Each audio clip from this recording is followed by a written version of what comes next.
financial literacy advantage, and how strategic money management accelerates personal growth. And I hope that you will learn a lot in this session. So I ask that you have a notebook, or if you're digital, have your iPad or your phone nearby so that you can begin to record some of the things that will come through in this session. As we begin, some housekeeping rules. This is a live webinar and it's being recorded, and we will be able to share this recording within 72 hours of this webinar. So everyone who attends this webinar will be able to receive the recording. You will also be able to share the recording. So don't worry, if you miss a point, you will be able to go back. And so some housekeeping rules. Have your mics muted, and if you want to speak at any point where we have the opportunity to respond to questions or give comments, you can come onto the mic and give your response. Cameras are optional, but they are encouraged so that we can make this session as interactive as possible. Use the chat actively. And I repeat, use the chat actively. We have chat prefects today who are monitoring the chat, and we will be able to see who gets what the gifts that we have in store. Some little packages, 3 little packages, but I am sure they will be worth your interactions. If you have any questions at any point in time, feel free to put the questions and we'll be able to respond to the questions. If we are not able to respond to all the questions, we'll find a way of responding to the questions. Some of the questions might be answered in the subsequent sessions that come up, but yes, please put your questions in the chat and we'll see how we can support you. Again, we ask that this session be very interactive, and so questions, responses, reactions at the bottom of your screen, they are reaction buttons, and so probably at this particular time, we can test the reaction button. So you can tell me how you feel by pressing the reaction button at the bottom of the screen, because one of our questions or our poll questions, one of our questions will require that you figure out. So at the bottom of the screen, please let me have a few emojis coming onto the screen so that you can be able to navigate your way. And finally, I just want to say that this is a safe and a judgment-free space. None of us has monopoly of knowledge. None of us has reached. We are all in this journey together. We are learning and learning and learning, and we continue to learn. And so this is a learning class. So it's a safe and judgment-free space. There is no stupid question. There is no wrong answer. I just want to say feel free, and as it says there, karibuni sana, and feel at home.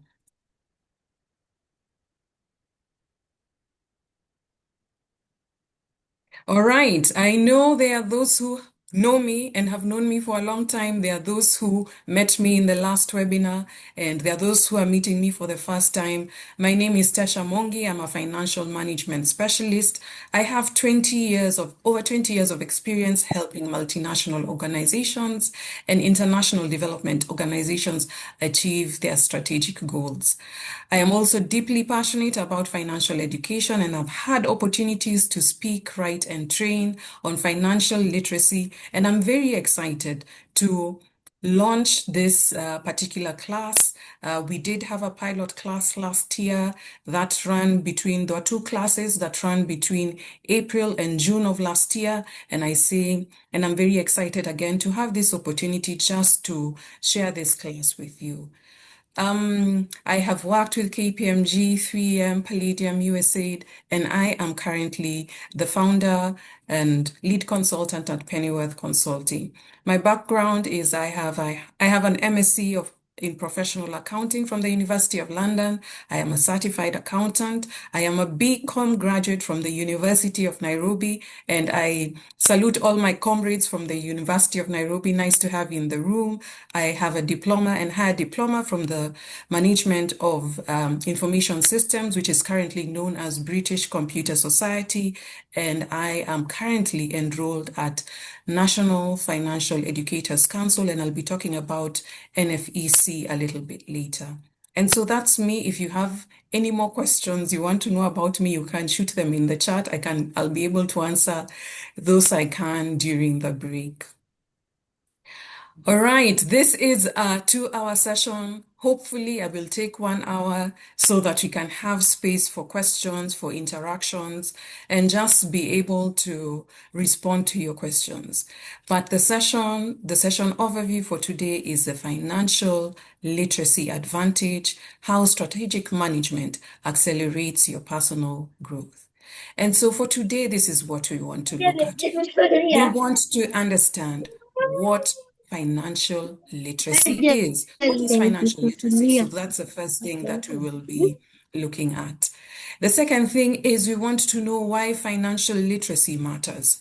We are beginning to see financial education all over the internet. If you're on the internet, you will see many people talking about financial literacy, and we need to understand then why are people talking about it and why does it matter? And the third thing, we want to find a starting point for financial literacy. And at Pennyworth, we say financial literacy begins with financial planning, and we will delve a bit into financial planning. So the learning outcomes and what we hope that you will achieve by the end of this session is that you will be able to define financial literacy beyond numbers. When people teach finance, when they teach especially financial education or personal finance, financial literacy, people imagine that you have a lot of money. And that's not exactly the case. We want to be able to say, what is financial literacy? Is it all about money? So by the end of this session, you should be able to define for yourself what financial literacy is, and hopefully this session will give you a very, very, very high appetite for financial literacy. The second learning outcome is we want to understand the why behind our financial journeys. Why am I doing what I am doing? Why am I buying the clothes that I am buying? Why am I living in the places that I'm buying? Why am I taking my children to the schools that they are going? We want to understand the why, because it is important to understand your why. Otherwise, your financial journey will be haphazard. And financial literacy really drives intentionality in the way we manage our finances, and that is one of the things then we will be looking at. And the third learning outcome would be to begin to establish a smarter financial roadmap. I'm sure you've heard of SMART goals. We'll be introducing it probably in the next session, but I'll touch on it briefly today. And I just want to say, karibuni once again. So we begin.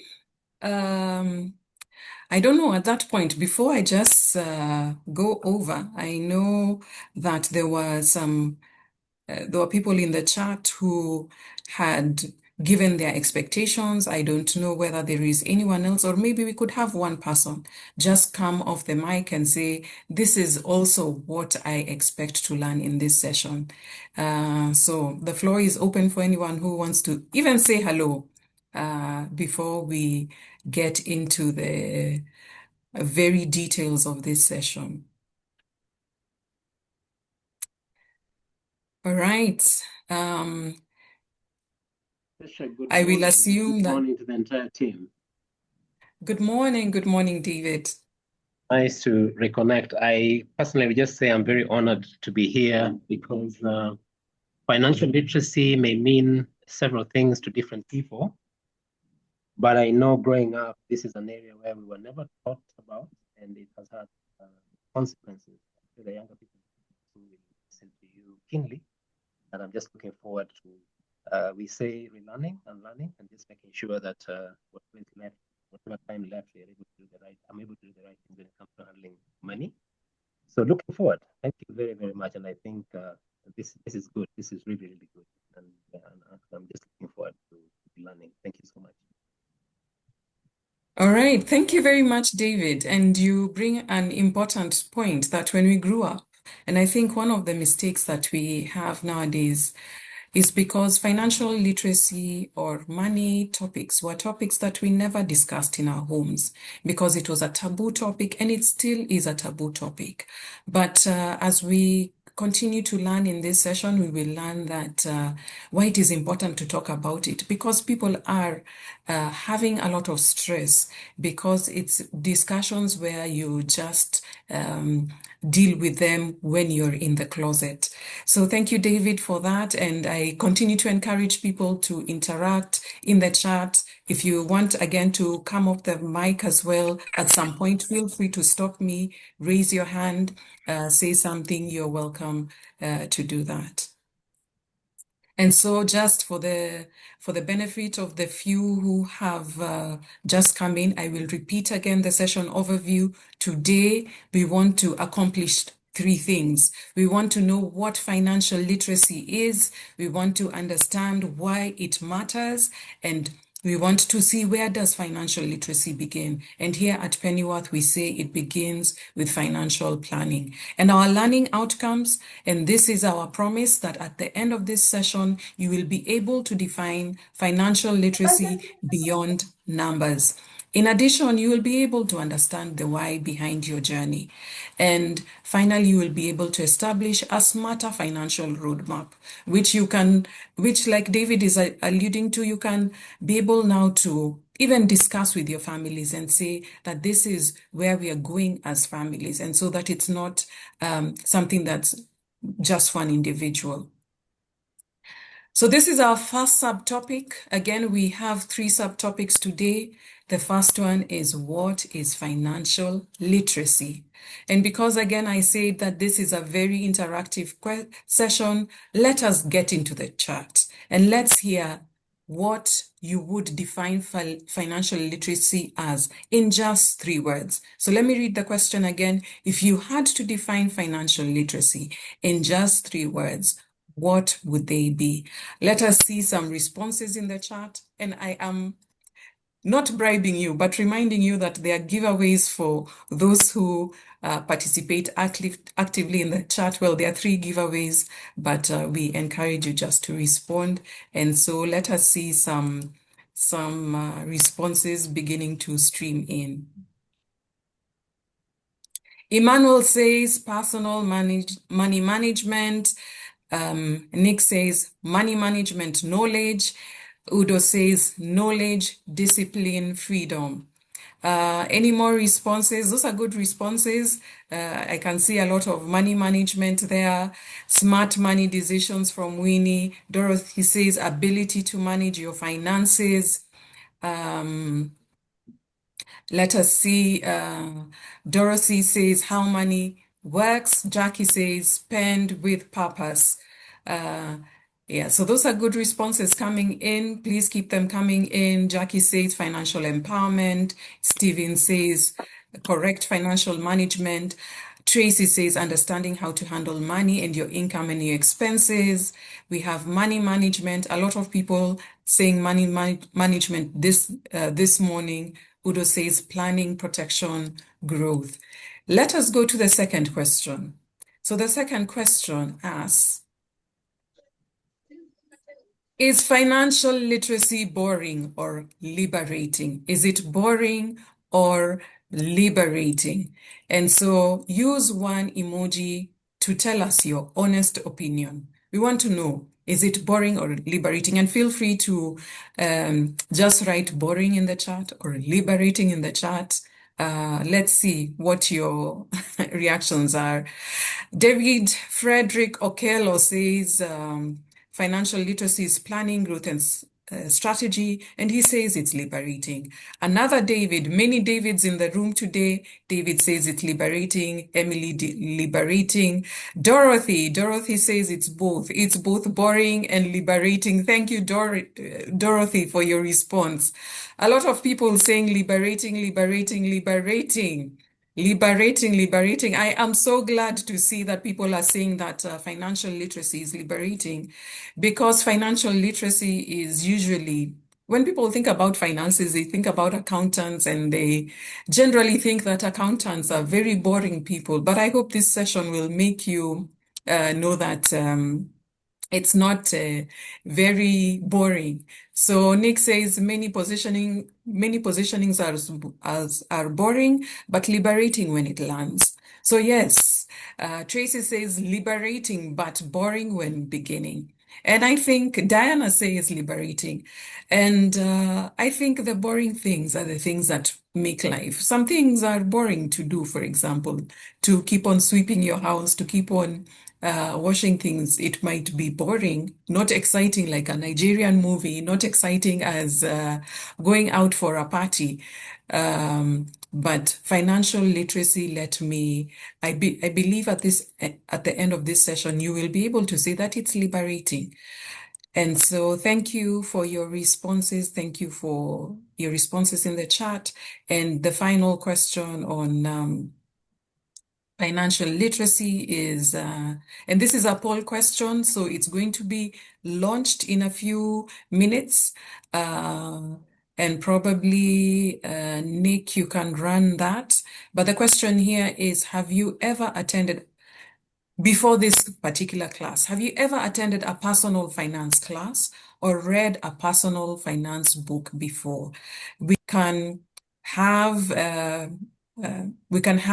poll question go live, Nick.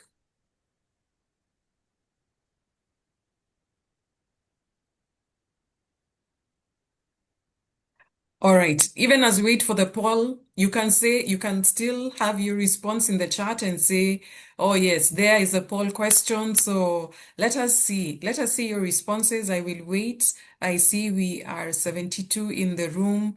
So let's wait to see if we can get halfway.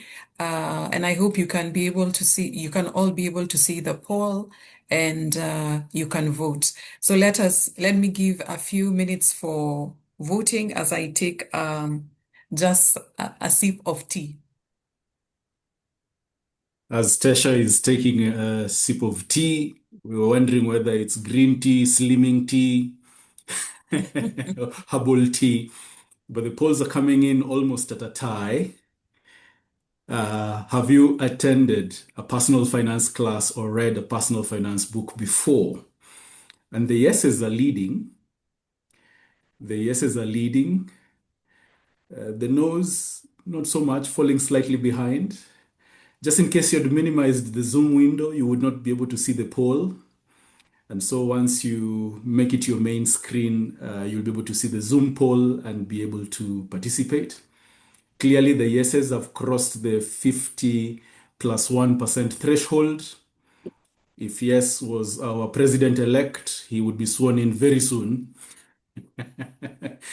But so far, we are moving on very well. Beth, I don't know whether you're laughing with me or laughing at me, but it's also good just to keep the session light, breaking away from the mold of having boring financial class sessions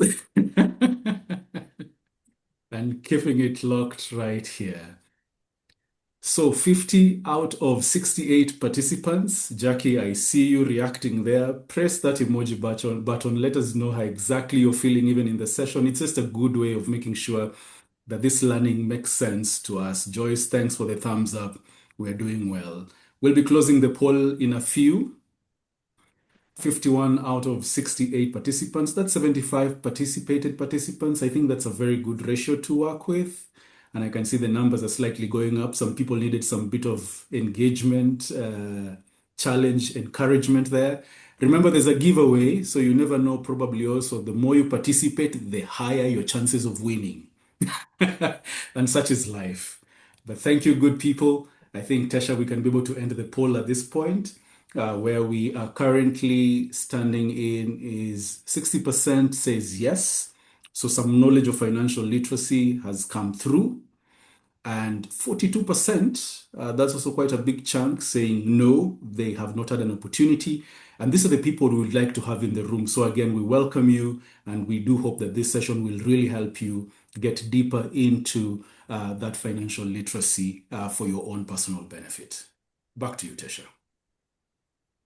All right. Asante sana, Nick. It's good to see that 60, so that's 58% saying yes and 42% saying no. And I just want to say, we are all in the right place. Whether you have attended a personal finance class or read a personal finance book before, you are in the right place. If you've not read a personal finance book before, or you've not attended a class, it's always good. I think from the time I started attending personal finance classes or reading books, I have never stopped. The latest personal finance class I attended was in April, which was on estate planning, because I felt, I needed to get some more information about that. So learning is a never-ending process, and I hope for those people who this is their first class that you will continue in this journey, and for those who are who have taken classes, that this will be a regular thing, that it will be part of the things that you aspire. And that takes us to the next slide, which is, what is financial literacy? I mentioned that I am a student at the National Financial Educators Council that is domiciled in the US, and they define financial literacy as possessing financial knowledge, behaviors, systems, teams, and a plan to confidently take effective action that best fulfills an individual's personal, family, and global community goals. I really like this definition because then at the beginning I said we want to be able to define financial literacy beyond numbers, or define personal finance or financial education beyond numbers. When people think about personal finance or financial literacy, and these words are used interchangeably, they always think that it means money.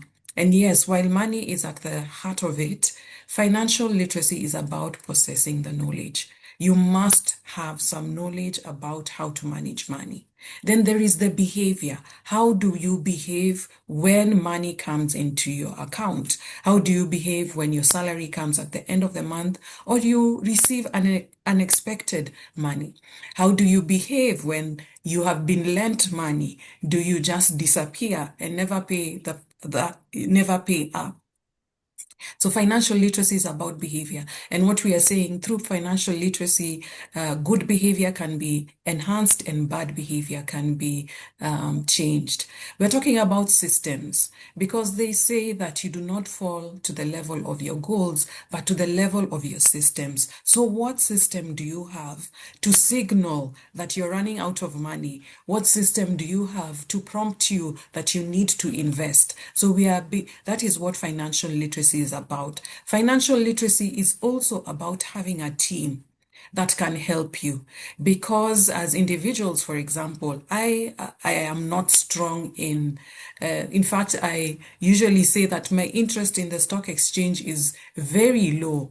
But when you partner with someone who has a high interest in the Nairobi Stock Exchange or other exchanges across the world, then you're able to grow. A team could mean someone who just encourages you and checks on your goals. Tasha? Yes. Yes, Bertha has her hand up, but I think it's mostly Yes, like Bertha. speaking to the need to share your screen. I think the slide. Yes, all right. Yes. There you go. Thank you, Nick. You're welcome. Apologies for that. So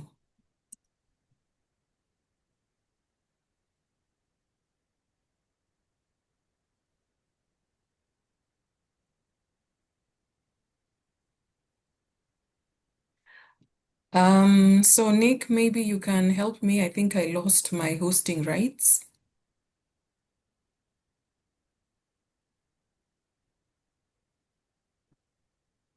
Kindly proceed.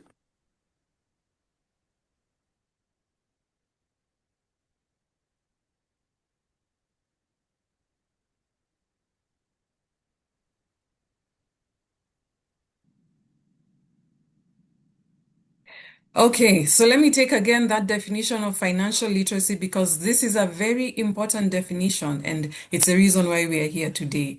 So the National Financial Educators Council, and I like this definition because they define financial literacy as possessing financial knowledge, behaviors, systems, team, and plan to confidently take effective action that best fulfills an individual's personal, family, and global community goals.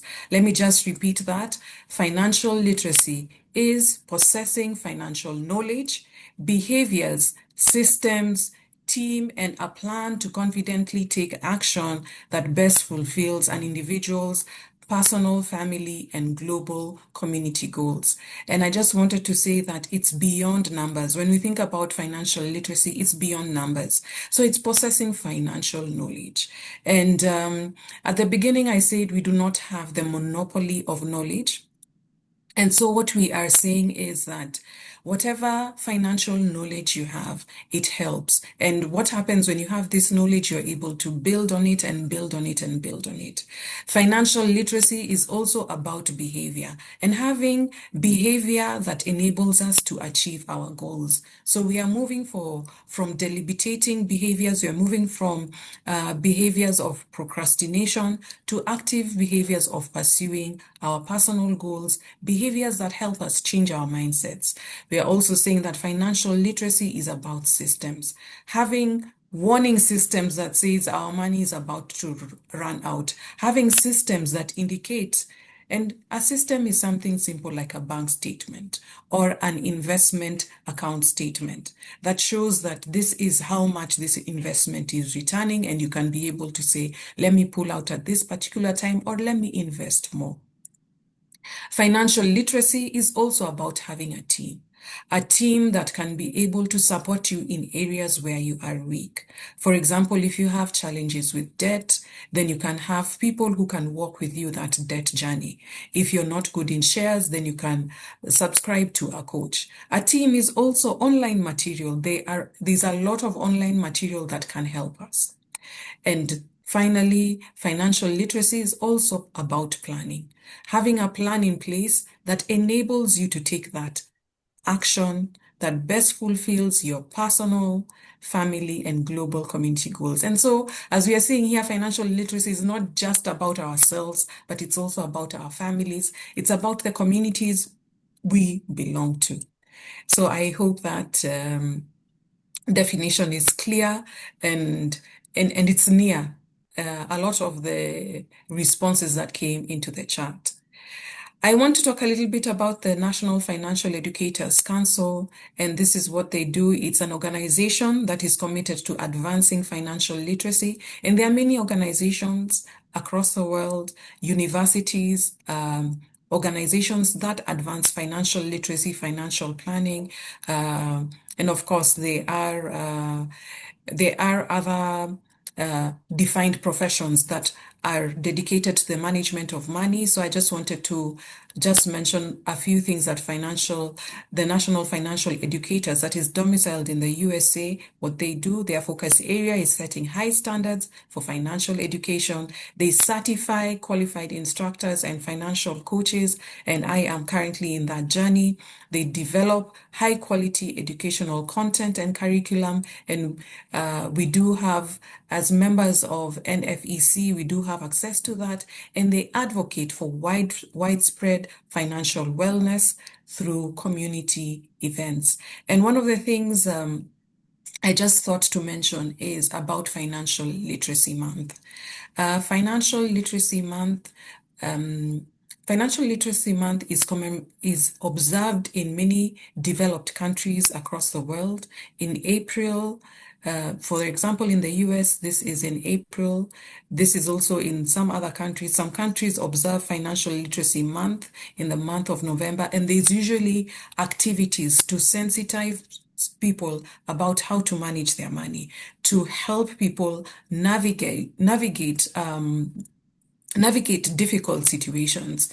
If you go on to whitehouse.gov, you will find a presidential proclamation from Obama where he encourages people to participate in the activities that happen every April so that they can be able to manage their money. So I just wanted to mention this so that you can know this is why there's been a boom in financial literacy. And so I hope the definition for financial literacy is clear. I will go to the second subtopic for this morning which is why does financial literacy matter? Why does it matter? Before I just switch over, there is another poll question, and I just want to find out what has been weighing on you the most lately. What has been weighing on you the most lately? The first one is emotional or environmental triggers. I think where I live, they recently opened a club and I was feeling like this is too much. I need to find the county council to remove them because I could not sleep. B, it could be a major life change, and that is either loss or grief. They also say moving location, whether you're moving countries, moving house, that can bring a lot of stress. Family relationships or relationship dynamics, then there is workplace or academic demands, and there's the cost of living or financial pressures. So let me ask Nick just to pull the poll, to put up the poll, and let's see what is weighing on people lately.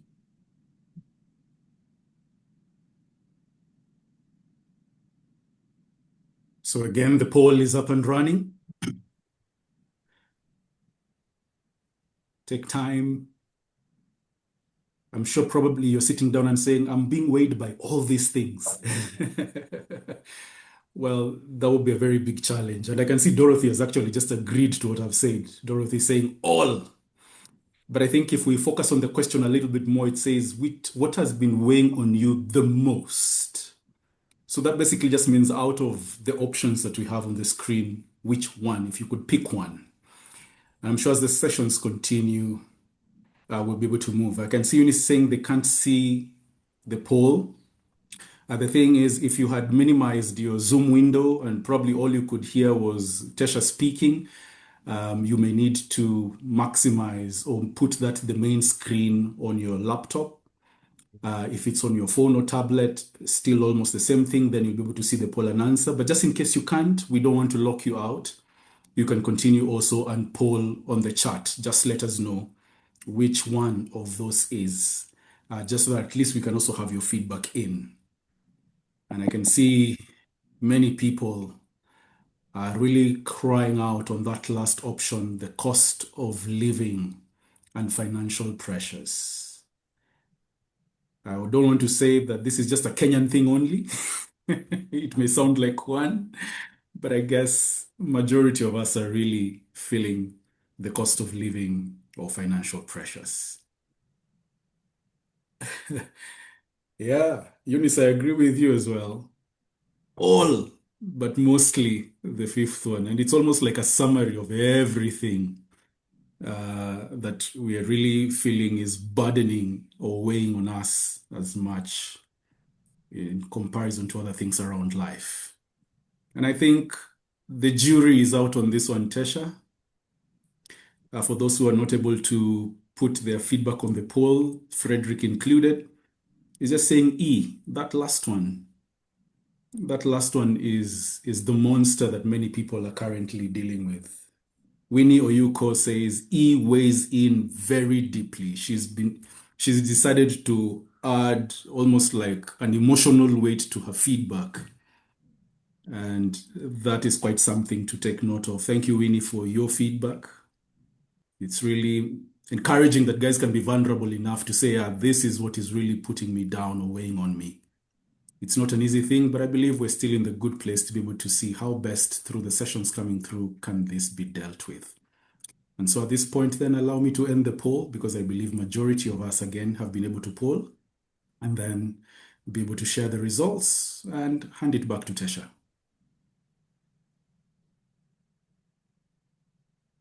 And so, as Nick has alluded, the cost of living is leading with 61%. Then we have workplace or academic demands as 13%.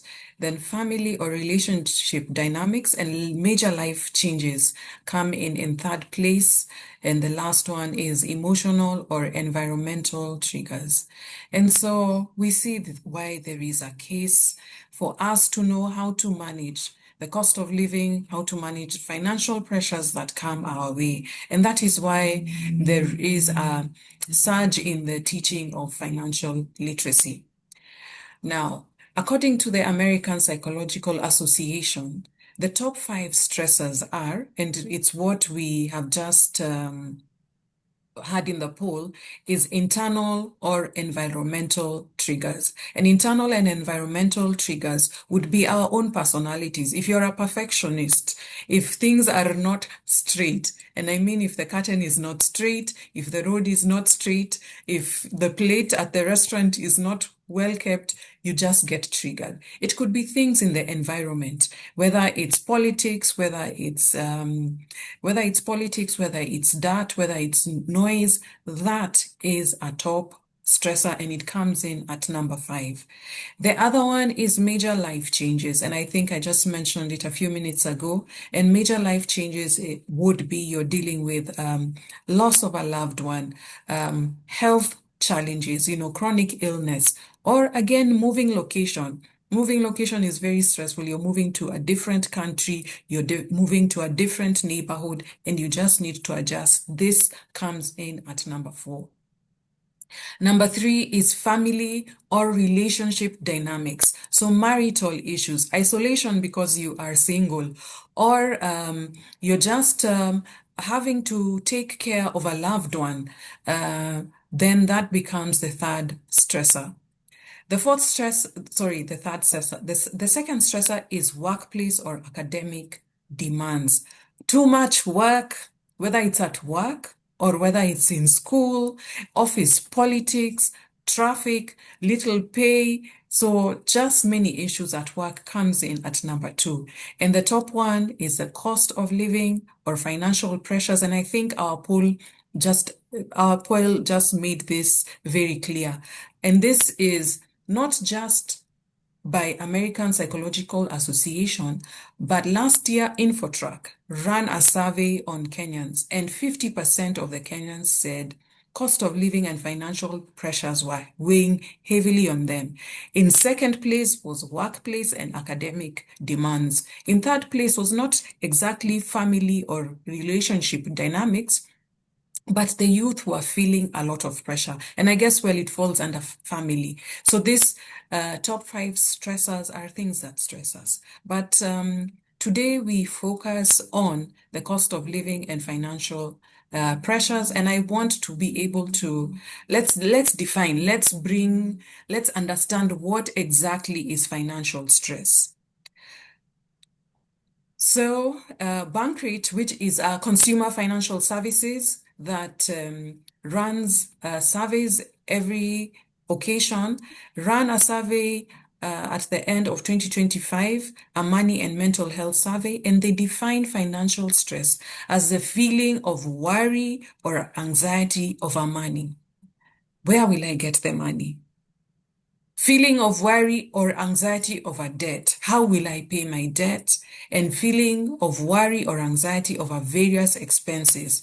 School fees, wedding, mchango, and then mchango. And then you open WhatsApp group, there's another mchango. And you have your own expenses. I realize that they might be non-Swahili speakers in the room, so mchango just means contributions. And so there are very many expenses, and you're wondering, how do I deal with this? On top of that, fuel prices go up. And again, what Bankrate says that more than 2 in 5 adults say that money negatively affects their mental health, at least occasionally causing anxiety, stress, worrisome thoughts, loss of sleep, depression, and other effects. And this is a real reality. And how does this financial stress look like or manifest? It comes through unemployment or job loss. And I might have talked a little bit about that in my previous webinar, that unemployment or job loss can cause financial stress. The second thing is low or unstable income. High cost of living, and we will see that in the next slide. Unexpected expenses, high interest rates, difficulty in managing debt because you have deni ya duka, or you have debt at the shop, you have debt with friends, you have debt at the bank, you have so many loans, there's a Shylock that is following you and you do not know what to do. How do you manage all this stress? Difficulty in managing budgets. So apart from just having apart from having your household budget, then you have another budget for probably some other responsibility that you have, or whether it is at work, so there's difficulty in navigating that. Then lack of savings. You just look at what you have and you feel, I can never save, I will never be able to save, I will never be able to get out of this space. Financial insecurity, which is arising because of the situation in our economy. It could be because donor funding has been pulled out, or it could be because of macroeconomics or geopolitics. Whatever is happening in Russia and Ukraine, we are feeling it here. Whatever happens across the borders, we feel it. And so that is causing a lot of financial stress. And not just for me as Tesha, not for just for individuals. Financial stress is in the country. Let us look at this scenario. This is an excerpt from the Business Daily, and it says that Kenyans lose millions in popular crypto trading platform. So there is just stress of having lost money from a fraudulent scheme that promised you 100% return every single month. You are stressed because you have lost that. But you can imagine that the person who put their money here is because they believed that 𝗀𝗵𝗃, and this scheme here that they're talking about is 𝗀𝗵𝗃, which is crypto bridge exchange. They believed that it would bring in a return, and so they are stressed. They are stressed because this was their hope. And then 𝗀𝗵𝗃, in one night, all the systems shut down and people lost millions. The second indicator of stress is that Kenyans are not saving. There is low pension savings. In fact, a CBK survey indicates that only 10%, they actually put it at 10.6% of Kenyans do save. And what happens? This is signaling old age poverty crisis. Picture this. You have enjoyed a prestigious career in the government. You've enjoyed a prestigious career as an expert. You have enjoyed a very successful business. And then you retire. You retire with 0 shillings. And this creates a crisis. So what happens is either it thrusts you into poverty during your old age, or you're relying on your children.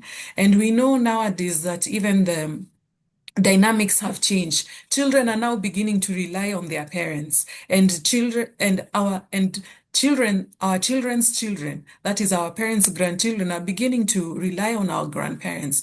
So it's causing a huge crisis, a cycle.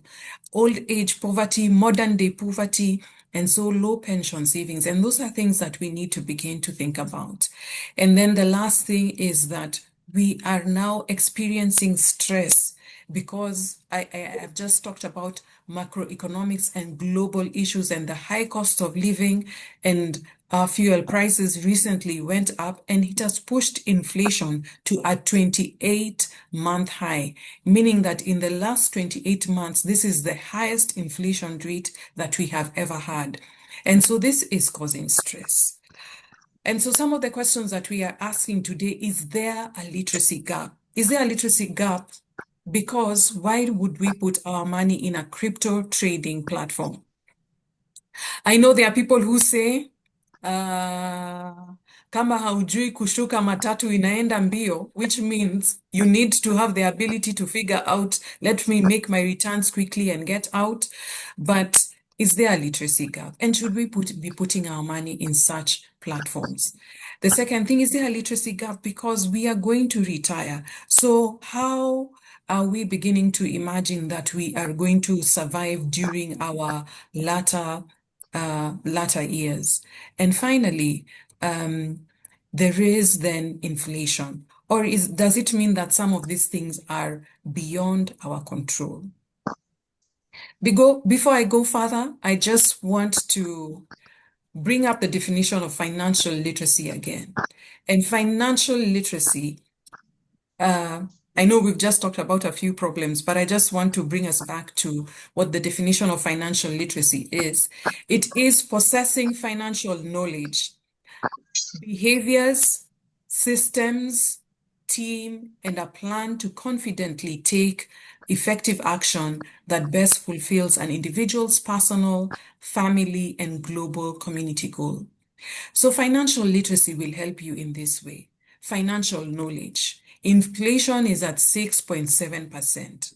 So to preserve your investment, to preserve your cash, then you will need to know that I need to put this money in a place where it earns interest for me.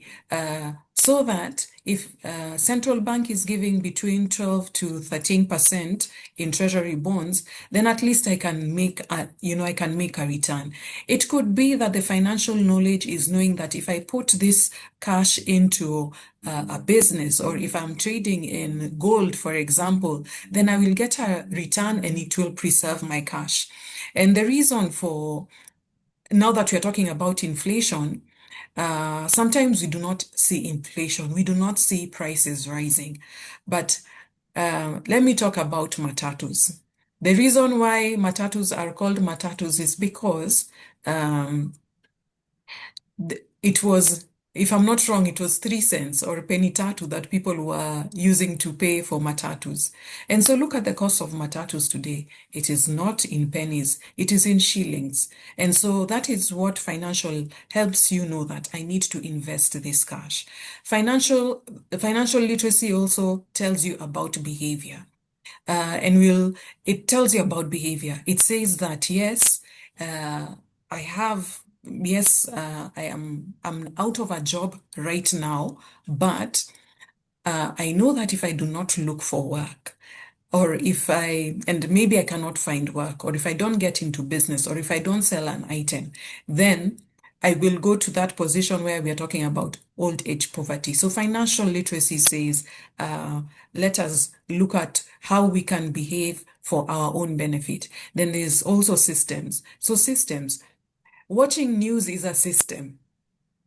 Watching news is a system because news is not just for sensational thing. I think when people just watch, they want to know the politics of the day or what happened. And then when it comes to business news, then we begin to switch off. But we need to sit in those spaces and listen to what is happening.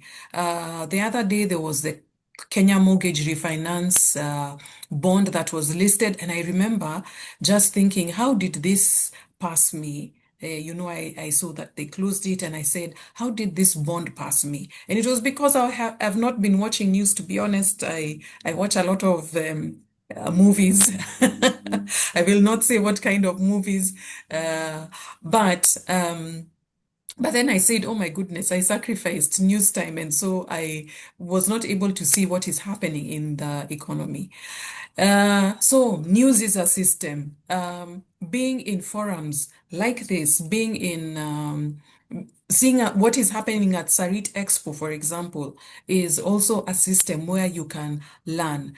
Then there are also teams. I talked about teams, and we'll be going into financial planning shortly. So I just wanted to get us back to the definition of financial literacy, because financial literacy can get us out of our problems. So what is the financial literacy advantage?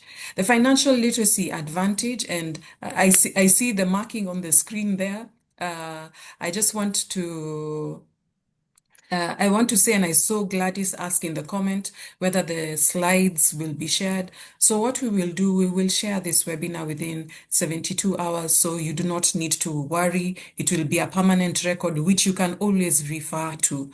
So the financial literacy advantage, or financial literacy, is based on these 6 pillars: earning, spending, borrowing, saving, and investing and protecting. So when you're financially literate, And I'm not saying that anyone is not financially literate in this space, but what financial literacy helps you, it helps you to think more critically about how do you earn, and then you plan your earnings strategically. How do you spend? How do you borrow? How do you save? How do you invest? And how do you protect?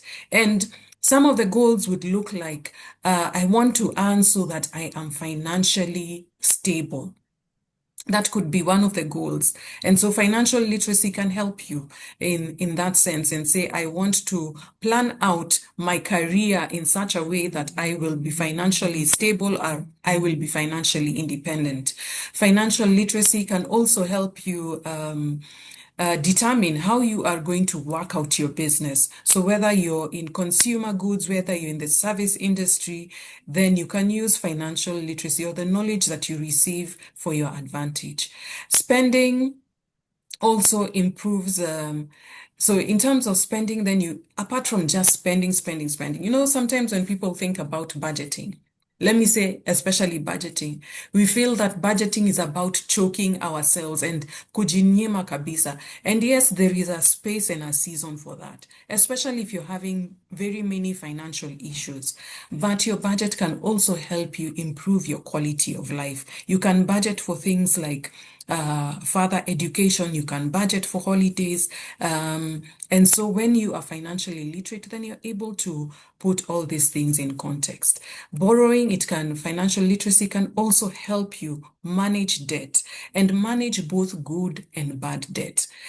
Sometimes people think that it's just bad debt that needs management, but even good debt can sink you. And so when we're talking about borrowing, then debt management comes in and says, how do I manage my debt? And how do I manage all these opportunities? You know, sometimes we just take loans for the sake because kuna loan. Hey, kuna loan kwa, you know, haujasikia loan imetokelezea, or what I am saying in English is there are all these loan facilities that are available and we are subscribing to all of them. Financial literacy then is able to temper that and put a stop to that. Then there is emergency preparedness. Financial literacy helps you to prepare for emergencies so that when you're seeing signals in your organization, you're not waiting for things to improve, but you put a plan immediately so that when that emergency actually materializes, then you're not caught unawares. Financial literacy helps you invest towards building generational wealth. It could be generational wealth, it could be community wealth, it could be investing in purposes that are close to your heart. So that is what financial literacy can help you with. And then financial literacy can help you protect your state and estate. I like rhythm. So your state is basically your medical, just yourself, protecting yourself. So that we are talking about insurance here. And your estate could look like retirement planning, protecting your assets. So whether it's the motor vehicle insurance, and it could be also legacy planning. As I just complete this slide, I just want to say that these 2 or 3 things, that financial literacy helps you make good decisions. We have seen many bad decisions being made. Financial literacy helps you make good decisions. It also leads you towards goal achievement. So you are not just existing, or you're not just going by the day, but you're achieving your goals. And I want to say that God provides. Because sometimes it feels overwhelming. In fact, you could be in this room and you're feeling so overwhelmed by the debt that you are in. Or you could be in this room and you're just seeing that this investment is not bringing a return. Or you could be in this room and you do not have a job. I want to say that God provides. God provides ideas. God provides for your daily upkeep. In fact, you should be really grateful that you're alive this morning in this space and you continue to see the provision and providence of God. He gives you ideas of how to get out of debt. He helps you in those emergencies. And sometimes it's not just all about us. The community comes and surrounds us. He helps you invest. even just sitting in this class is an investment. And I think one of the things, and maybe I should write it down, is we do have some key definitions and terms. And in the key definitions and terms, investment has two definitions. One of the definitions of investments is gaining a return from a business, from an asset, from a venture. But the other definition of investment is investing in yourself, investing in your people, investing in community, the non-cash type of investment. And so I just wanted to just stress that point, that God provides, and the last thing is that God really protects us. And so if you're in that situation where you're feeling like, okay, I've listened to all these financial literacy things for many years, or I'm listening to it for the first time, I say that God provides and He gives ideas and a way out. Let me pause at this particular point in time just for someone else to come off the mic if anyone has a question, and I'll be able to respond to it before I go to to the next slide. I haven't looked at what is in the chat. Thank you, David. You're saying this is very elaborate, simple, and well-defined. Edwin, you're saying God provides. Yes, indeed, He provides. Gladys, I see your response there. Does anyone want to ask any question at this particular point? Yes, Tasha, I like to ask a question. In your opinion, by the way, thank you very much. I really enjoyed. Sorry, David, we keep losing you, David. If you would, if you don't mind, kindly speak into the mic directly. Thank you. Okay, I have my laptop here. I don't know. Can you hear me? Much better now. Much better now. Yes. Okie doke. So first of all, I'm just saying thank you very much, Tasha, for the presentation thus far. It is amazing.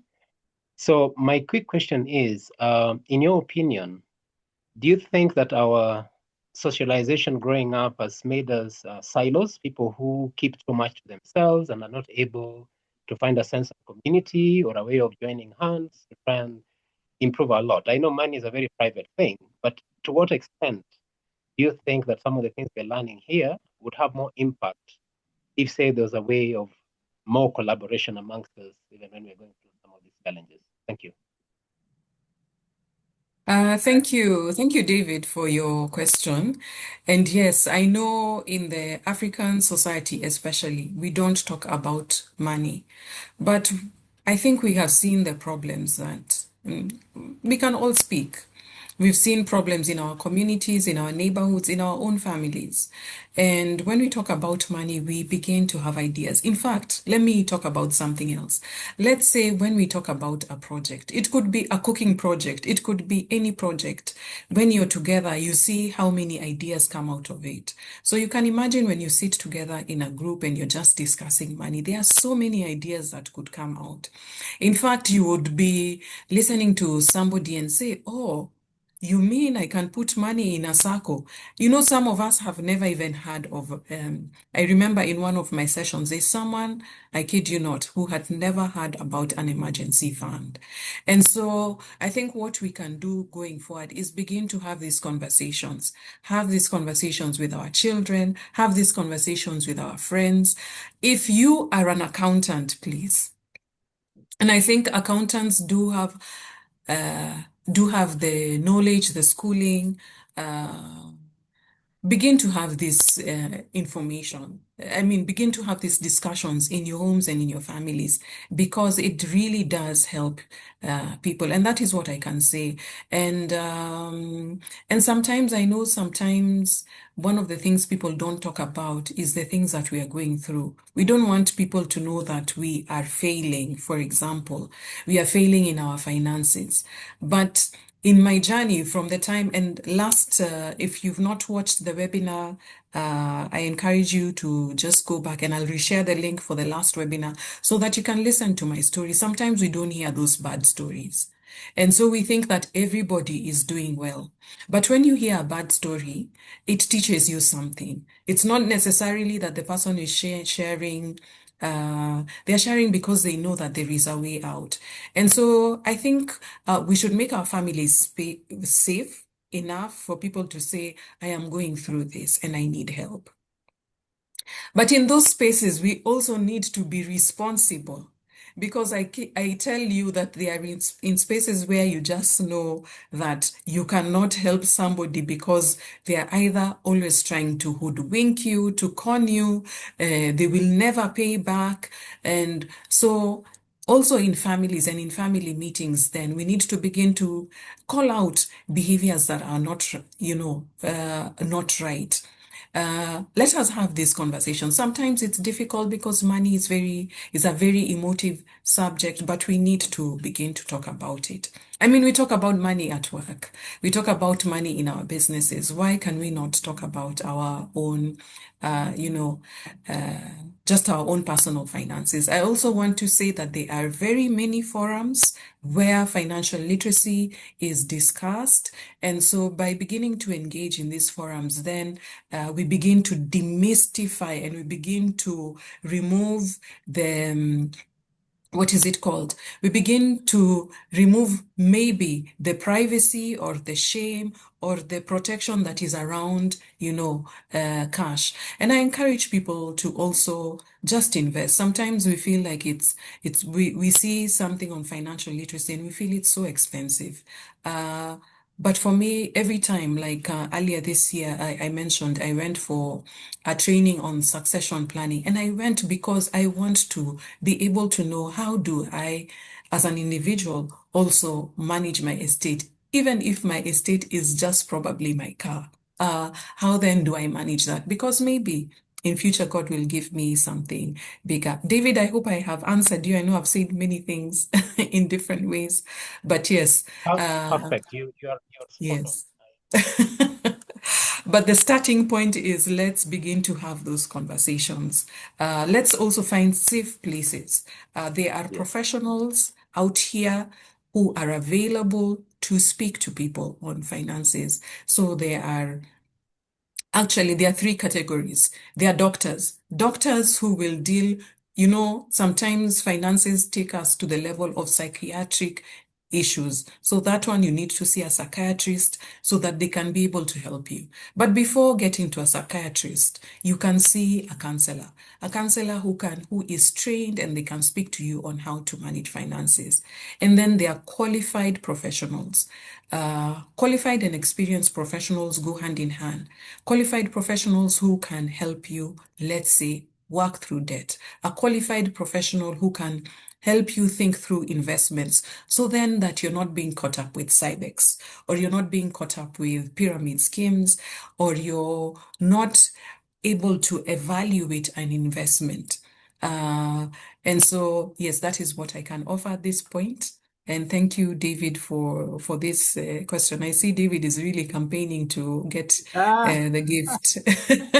Tasha, there's a Don't go question. there. I don't get there. I don't keep quiet. I like to engage. But thank you. I know there's so many other guys in the room. So now I shall plead the Fifth Amendment, as they say in the US. So bye. But I'm here.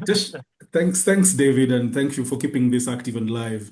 Tasha, just one question probably before you move, and this is a good question from Emmanuel. And the question is, should you start investing if you don't have savings? I'm sure you can take that quickly before you proceed. Emmanuel, thank you very much for that question. And, when I did the webinar last week, someone wrote to me and said, can we have a session on investments only? And, we just want to attend investments. And I think when it comes to financial literacy, financial planning, financial management, people think about investments first. And I think you need to think, and you will see how this program is designed. You need to think about the entire, you need to think about all the elements that we were talking about earlier. And let me just go back to this. And it's written in this kind of way, because first, before you invest, you need to earn.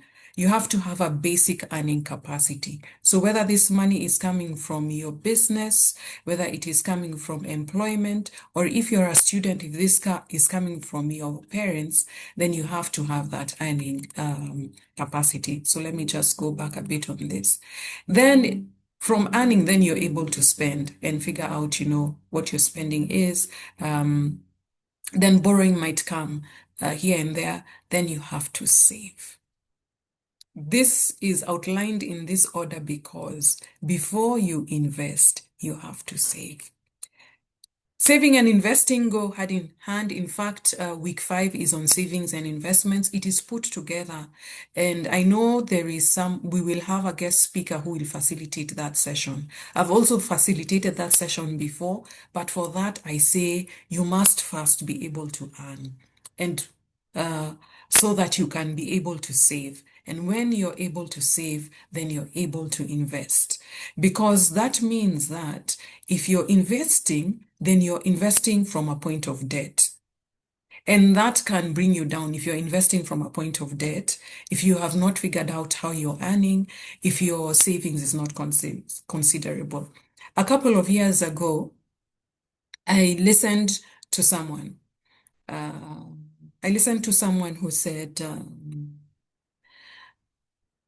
Who said that if you want to purchase property, have at least 20% of the deposit of that property. And some of us, for example, will go into property because there is a loan available at work. And we are going to take a loan. In fact, some banking, some financial institutions say we give you 110% financing. I have seen things like that. 110% financing. And so you begin from the premise of,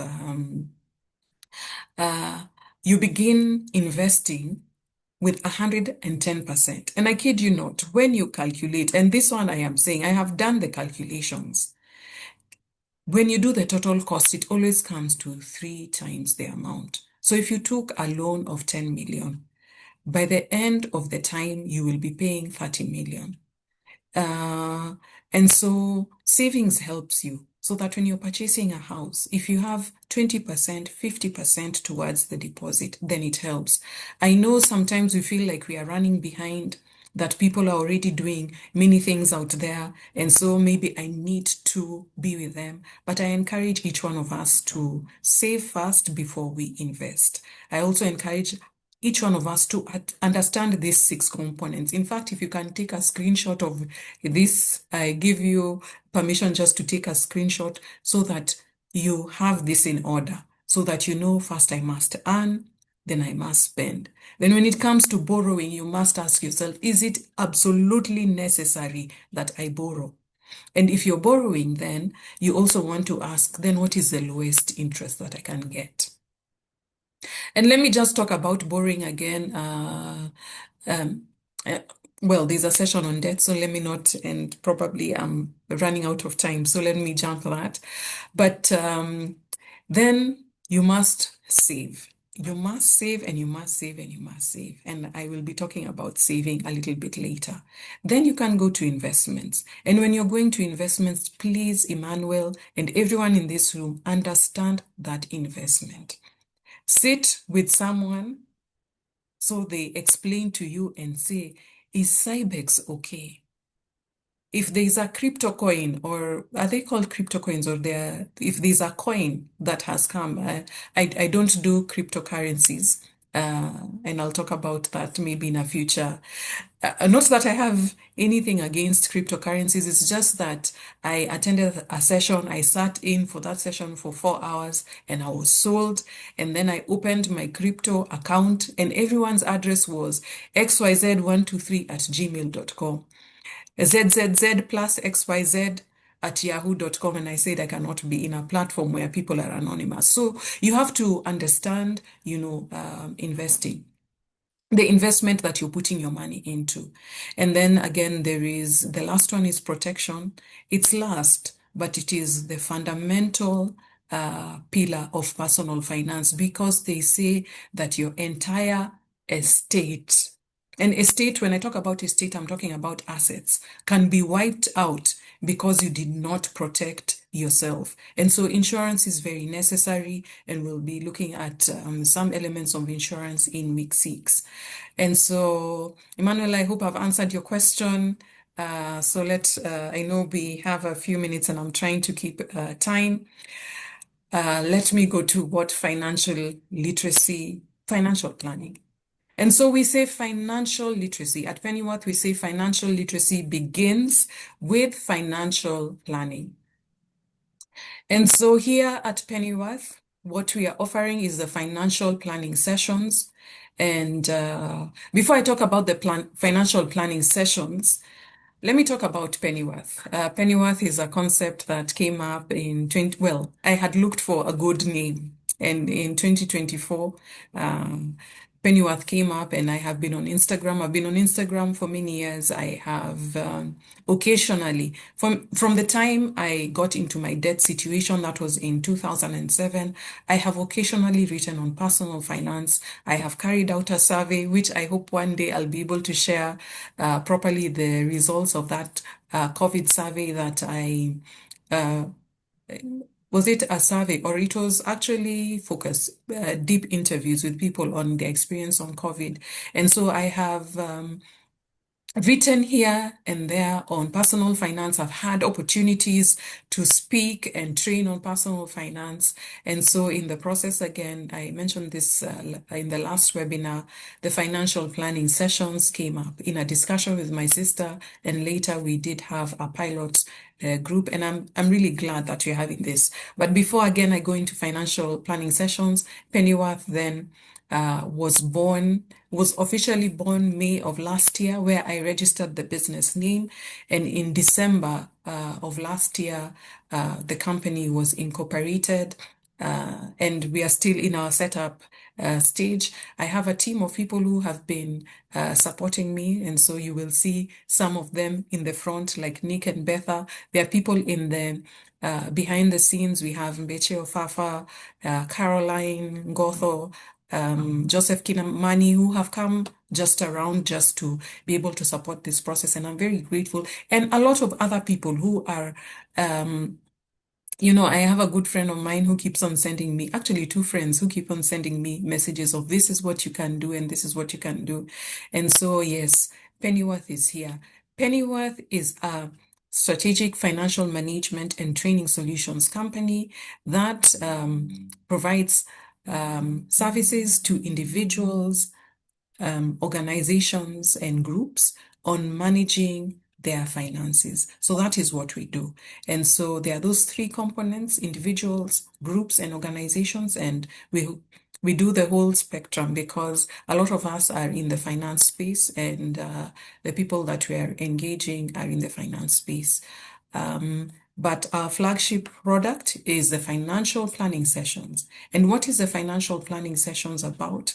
It's based on a 3-fold pillar, which is to educate, to equip, and empower. So when I start with educate, for the financial planning sessions, we want to give you the knowledge. We want to give you knowledge, but we want this knowledge to come in a simple, clear, practical, and relatable manner. I know sometimes the financial information that is presented to us feels like some scientific, mathematical, rocket science, which we cannot relate to. But we want to bring the financial knowledge to you in a simple, clear, practical, and relatable manner. The second pillar is to equip you. We want to equip you with the skills and tools that will enable you to carry out your day-to-day financial management. So whether it's providing you with, and you will see the assignment will be coming up soon for those who have registered for the class. So you'll see what kind of tools we want to begin to give you. Tools that can be able to help you manage your finances on a day-to-day basis. And finally, we want to be able to empower you. empower you to make your own financial decisions, meaning that if something is presented, if an investment is presented, you can be able to evaluate whether it's a good investment or a bad investment. You can be able to determine, can I be able to afford this, or I cannot be able to afford this. And empowering means that you can also be able to empower your family, you can be able to empower your communities, and that is what Financial Planning Sessions is offering, or if we use the acronym FPS. And so this is our goal, to help people move from financial survival to financial confidence, because a lot of us are surviving. So then how do we move then to that confidence? So that is what Financial Planning Series is about. Let me define what financial planning is quickly. Financial planning is the process of creating a roadmap for your financial future, encompassing various aspects of managing your money to achieve your goals. It involves assessing your situation, setting short-term goals, mid-term goals, and long-term goals, and developing strategies to reach these goals. So let me just repeat the last line. Financial planning involves assessing your situation. So you want to ask yourself, where am I at? Then you set your short-term goals. And short-term goals are goals that we achieve within 1 year. Then you go on to set mid-term goals. And mid-term goals would be anything between 2 to 5 years, and then your long-term goals, and your long-term goals will go up to 10 years. And then now you begin to develop strategies on how to reach these goals. I want to say that goals are not cast on stone, but yes, this is what financial planning does. And what we are offering as Pennyworth is a comprehensive financial roadmap. And this roadmap is built in 8 sessions. And today we are getting started. And today we have looked at the definition of financial literacy. We are now beginning to understand our why, and we are now beginning to create this financial roadmap. Then we are going into budgeting. And next week, for those who will be coming along with us, we'll be going into the budgeting process. And I know we've all had experiences with different budgets. And so here we want to create a goal-oriented budget. A budget that not only serves you for 1 month, but it serves you for 3 months, 6 months, 12 months. It can serve you for 5 years. And so that's what we want to begin to look at. I was talking to 𝗶𝗲, who is our administrator for this program. I was telling 𝗶𝗲 about a 5-year budget. She was like, no, that is not a budget. That is a strategic plan. 𝗶𝗲, I want to confirm that it is a budget. The other thing, we want to be able to address financial behavior. And at this point, allow me just to to read from this book. I'm not sure whether you can see it, but this book is called The Psychology of Money. And The Psychology of Money was written in 2020 by Morgan Housel. This is one of the giveaways that is available this morning to our active participants. And so let me just read an excerpt from Psychology of Money. So Psychology of Money and in week 3, we are addressing financial behavior or your money mindset. And this is what it says. A genius who loses control of their emotions can be a financial disaster. Let me repeat that. A genius who loses control of their emotions can be a financial disaster. The opposite is also true. Ordinary folks with no financial education can be wealthy if they have a handful of behavioral skills that have nothing to do with formal measures of intelligence. Let me repeat that ordinary folks with no financial education can be wealthy if they have a handful of behavioral skills that have nothing to do with formal measures of intelligence. And so in week 3, we talk about financial behavior.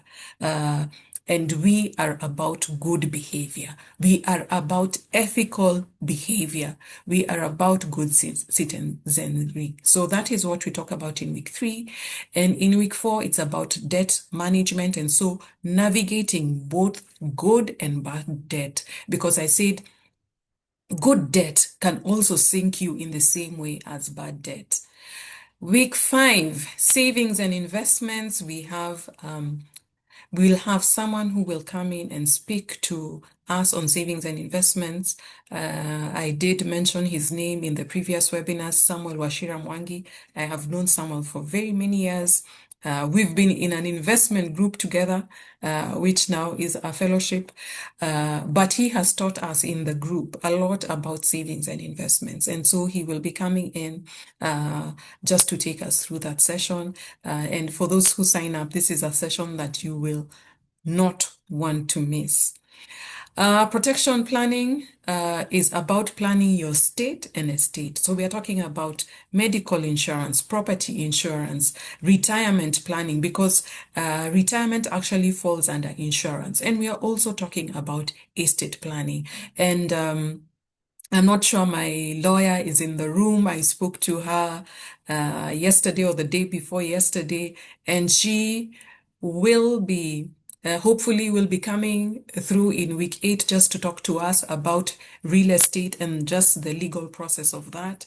So the physical session is something not to miss. Then we'll talk about giving matters and why giving matters and why giving to 𝗧𝗵𝗲 matters and why giving to community matters, and just putting structures around giving to community and why it is important to give to God.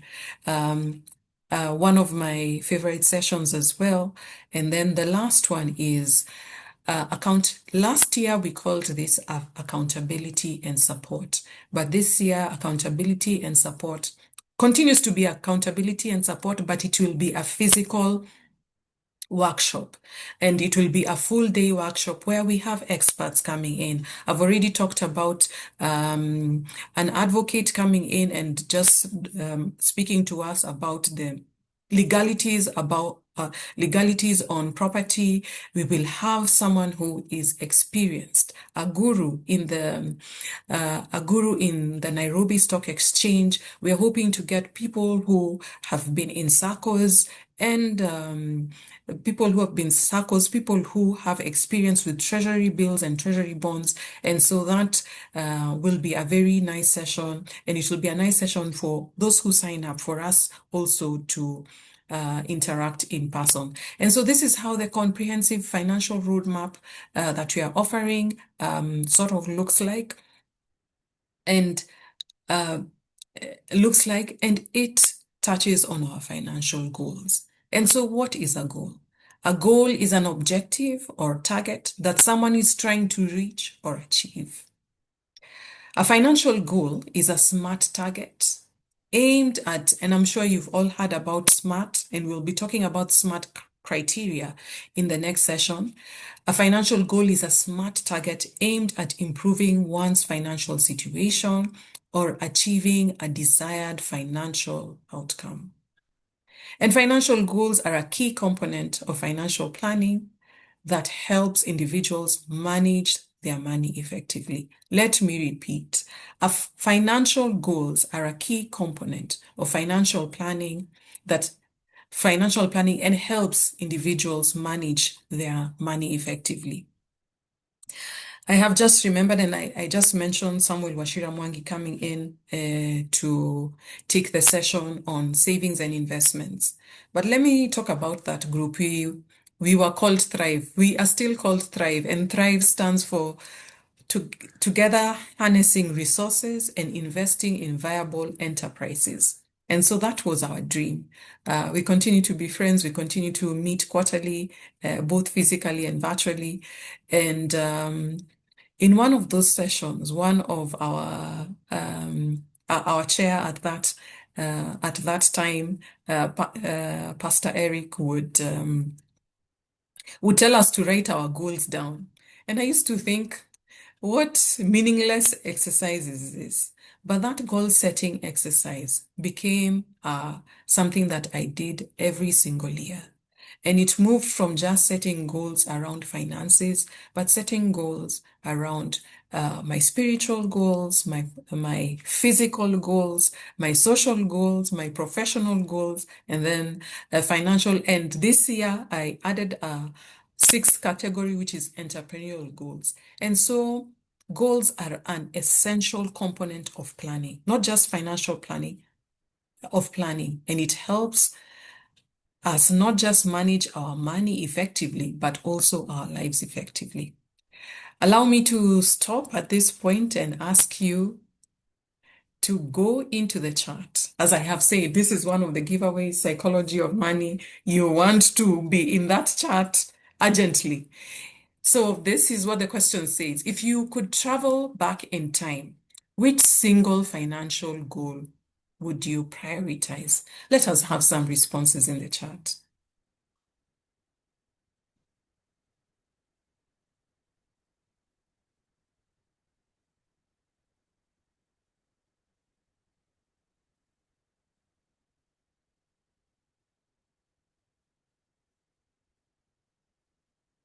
Jackie says to save more. Emmanuel, marrying the right partner. We could ask you to come on screen. Betha saving, starting to invest early. Pay myself fast before anybody else. That is David Mdolo. I have a story of paying myself fast. Saving and investing, Gladys Kioko. Carol Ngodho, financial independence.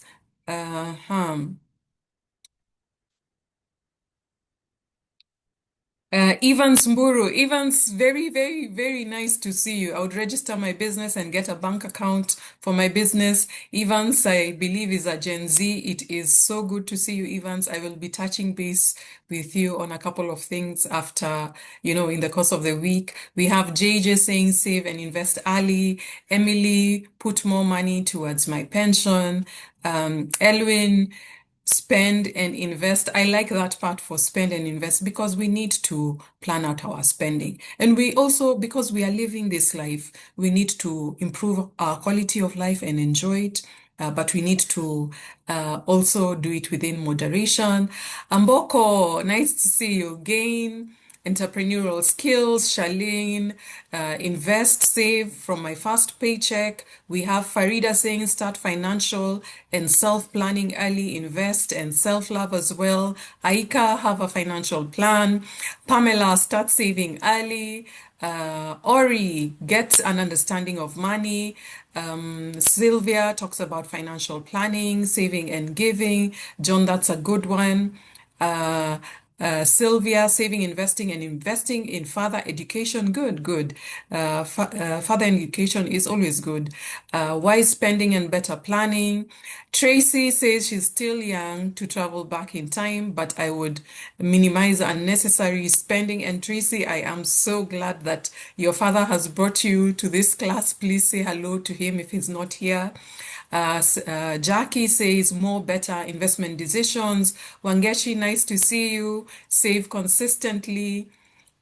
Kasaya says add more slices of my salary to my pension. That is a good thing. Start saving early and plan for it. And I hope that as we are talking about these things that we are putting, we are taking some notes, because this is also giving ideas of what we are doing. I can see my mother there saying, invest in entrepreneurial skills. I do not know whether there's a bigger risk taker than my mom, but yes, I see you there.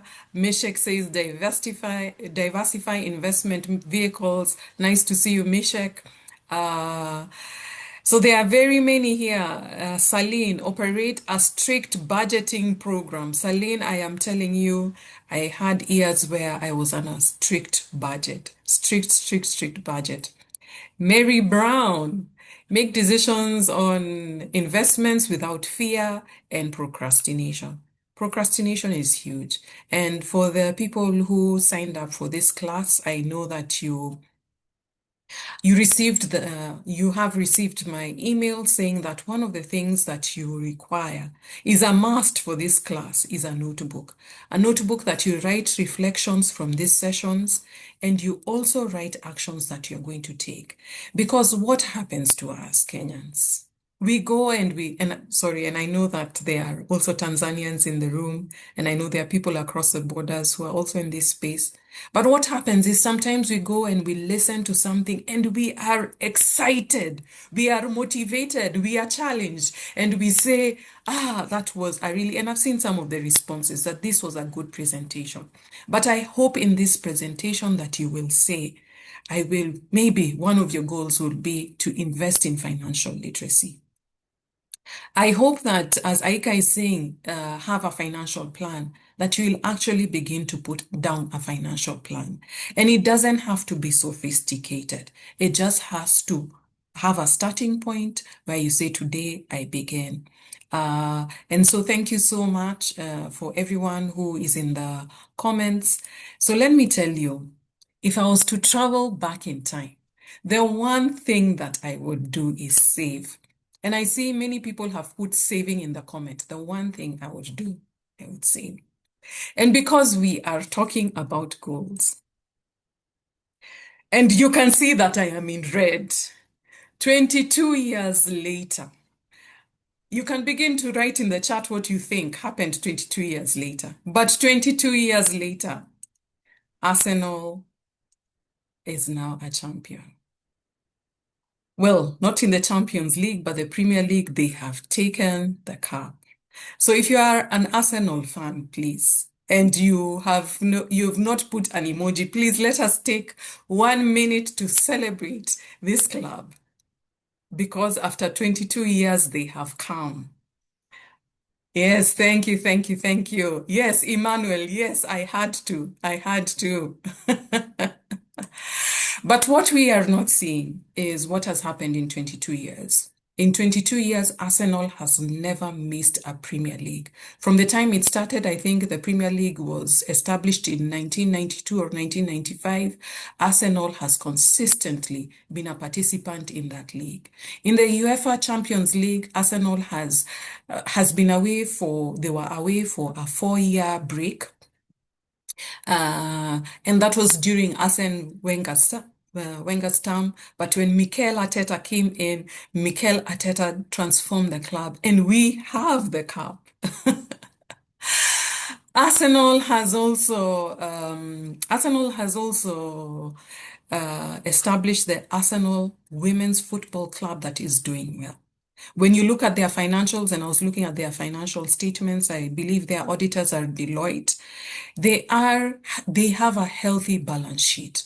Arsenal is doing things in the community, and I think they do have a scientific award. I just want to say that this is an exciting club. I do not want to say many things about Arsenal because I'll get very excited and very carried away. But I want to say that if I had this knowledge a long time ago, I would save. And let me give you an illustration, because again, financial literacy, while we are saying it's beyond numbers, it's also about the numbers. And so this is what can happen in 22 years. And I want each one of you to understand the value of 100 bob, because sometimes we have this mentality of pesa kidogo. I do not know where the mentality of pesa kidogo came from, but there is no money that is kidogo. And again, for the non-Swahili speakers, kidogo is small. We can never say that money is small. 100 shillings saved consistently every month for 22 years would be 26,400. 1,000 shillings saved consistently every month for 22 years would be 264,000 shillings. 10,000 shillings saved every month consistently for 22 years would be 2.6 million shillings. I hope that if you think I am lying, you can use your calculator, because this is the absolute truth. And 100,000 shillings saved consistently every month for 22 years is 26.4 million shillings. And I know that there are businesses that return a million shillings saved consistently for 22 years is 264 million. Do the math. The simple math is the 100 bob. And 26,000, if someone gave you 26,000 today, it's a lot. And you would wonder, why would I want to save for, 22 years is so many. But allow me to bring something else in this scenario. That supposing that this was put in an investment that earns 10% per annum.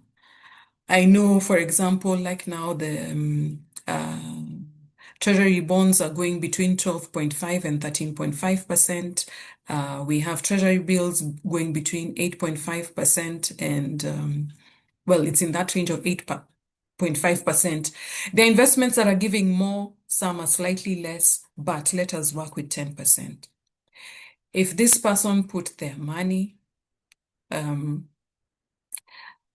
into an investment that was returning 10% per annum, 100 bob would turn to 85,000 shillings. And 1,000 bob in 22 years would turn to 856,000 shillings. And 10,000 bob would, I kid you not, would turn to 8.5 million. And 100,000 bob would turn to 85 million. And 1 million would turn to 856 million. When I was doing these calculations, I wished that if I could go back in time, that I would save. They say that the most difficult thing is not earning money. The most difficult thing is keeping it. When we get money, we just want to eat all of it. We do not think about savings. But what I am saying is that you can save 100 bob. That 100 bob will make a difference. What I am saying is that you can save 1,000 bob. And that 1,000 bob will make a difference. I am saying that if you can afford to set aside 10,000 bob, that 10,000 bob will come handy in a season where you are not working. In a season, maybe you are incapacitated during your retirement. And so people, my encouragement is let us save, but also my encouragement is let us pursue financial literacy. In conclusion, these 4 elements work together. Discipline. Discipline, discipline, discipline. When you begin to save 100 bob per month or 10,000 bob per month or 1,000 bob per month, and at the end of the year see that you accumulated 20,000 or you accumulated 200,000, or at the end of 5 years you see that you have 250,000, for sure it will move you from discipline to consistency. And what consistency will do is it will build momentum. And then you will begin to have a high appetite for financial literacy. You will now want to say, I just don't want to save. I want to learn how to invest. I don't just want to invest. I want to learn how to give back to community. And I want to say that it takes patience because things do happen. The stock market falls. Sometimes you put your money in a place that you thought was secure, but the returns that come through are not good. There is other extraneous factors or other factors like maybe you're not in good health, maybe your job has been curtailed. So there are different things. You have an emergency to attend to, but it takes patience. And so it means that I will stick to that journey. I will stick to that plan. I will look at the options. And so this is, again, what I'm saying is that small, consistent efforts compounded over time yield significant results. Just like the efforts for Arsenal, small, consistent efforts compounded over time yield significant results. People, that is the end of the presentation. There's a small bit after this, the assignment. I think the assignment is coming up shortly. But yes, that is what I wanted to say. I will take, let me just look at the chart, but As you do that, Tesha, allow me Yes. to take you back some chats that had come through. And I'm sure even as you want to open the space a little bit for some 1 or 2 questions, it will also help you put in perspective the few slides that are coming after because the information is already in there.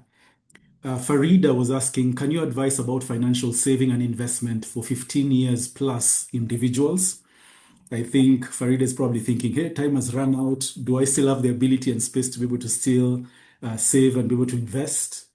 Gladys Kyoko was also saying, or was also asking, for example, what are the key investments? What are the key investments one can do to improve financial capacity or increase income? And I know we may not be able to fully delve into that today because we have a session coming up on investments and savings, and probably Gladys would not want to miss that because then a lot of opportunities to answer that comprehensively would come in there. And there was one more question from David, who was again very appreciative and saying, thank you for the presentation. Just a quick question, in your own opinion, how would you guide in terms of balancing between education, employment, from a point where you have to find for yourself and still probably be in look for higher education that can put you in a position to gain well? And he did agree that this might be a little bit away from the main topic today. And so maybe this is something you could want to reach out to David personally away from the session today. But I think the initial 2 are very critical and important to address that. And I think one more, again, was from Gladys, who also just wanted to know, these sessions, the way you've planned them, the 8-week session, look fantastic, look nice.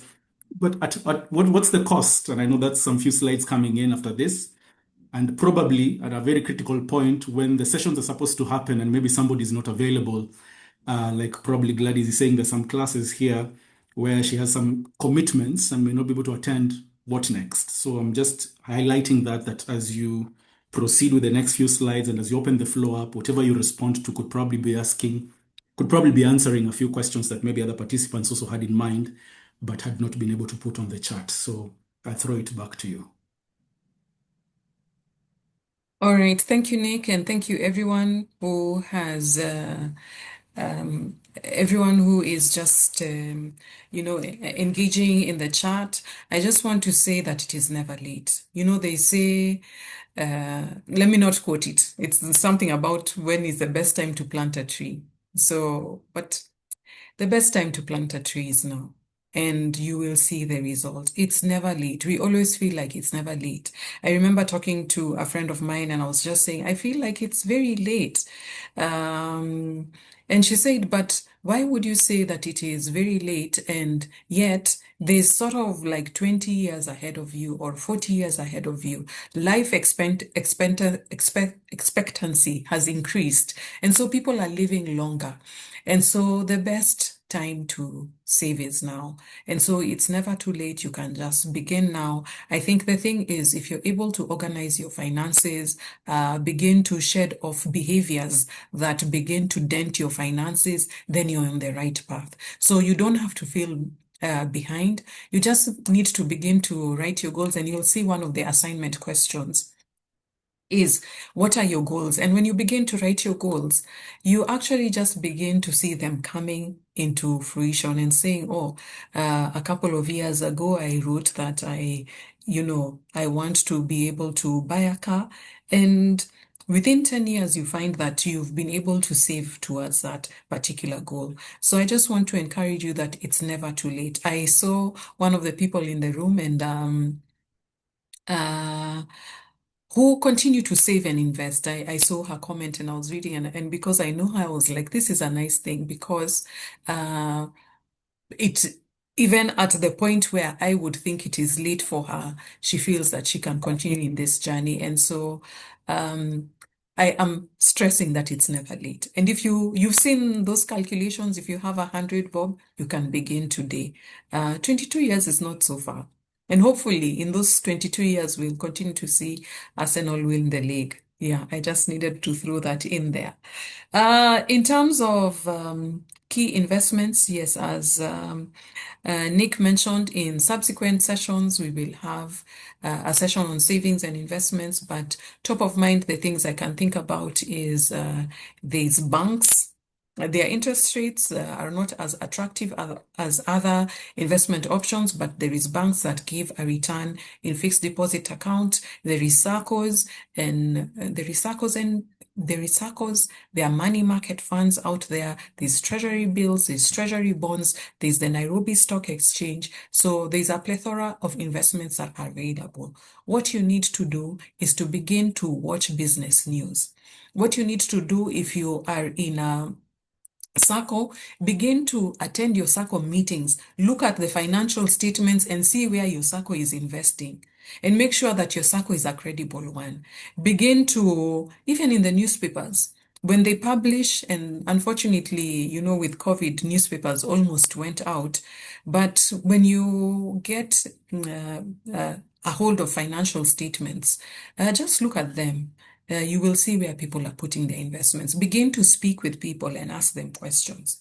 But above all those things, you must do your personal research. Please do not invest in something that you have not done their research. You do not know where their office is. Sometimes when people ask me about treasury bills and treasury bonds, and I tell them, why don't you go to central bank? They never show up at central bank. And the central bank, while it's a guarded facility, the public can be able to go and, if you're, I know a lot of the things that are done online right now, but make sure you know where you're putting your money. In terms of just balancing your goals, I know that question was from David Frederick. So education, employment. So you have all these competing needs. One of the things about goal setting is that our goals are usually in our head. So you have 50 goals in your head. You want to go to Spain, you want to watch an Arsenal, you actually want to go to North London and watch the match. You want to, so there's education, you want to get married, you want to surprise your family with certain things. So you have so many goals and they are all in your head. One of the things that you need to do is to put those ideas and those goals and those intentions and ambitions on a notebook, and then look at it and say, what can I possibly achieve this year? And so you're looking at your money and you're saying, this is how much I have. And with my money, I can do this one thing, or I can do these 3 things, as opposed to doing 10 things. And when you begin to prioritize the things that you want to do, then you'll be able to see that you're achieving your goals. On the last one, in terms of cost and commitment to the class, I am coming to the section on the cost of the class. But in terms of having other commitments during the class, what we intend to do is we intend to have 2 makeup classes, and we will be communicating that as the class progresses. So we will be monitoring. Part of the things that we'll be doing is monitoring attendance and seeing when those makeup classes can be. But our encouragement is that as far as it is possible that you attend the live sessions. It's usually a different effect when you're present in a virtual live environment than when when you miss the session. So, but we'll make arrangements so that there is a makeup, and also plan for the physical session. By the end of June, we'll be able to tell you where the location is so that we can be able to attend that. And if there are any changes for the class, we'll be able to communicate that. So I think Nick have responded to the questions that have been asked. Let me just go quickly to the assignment for the week.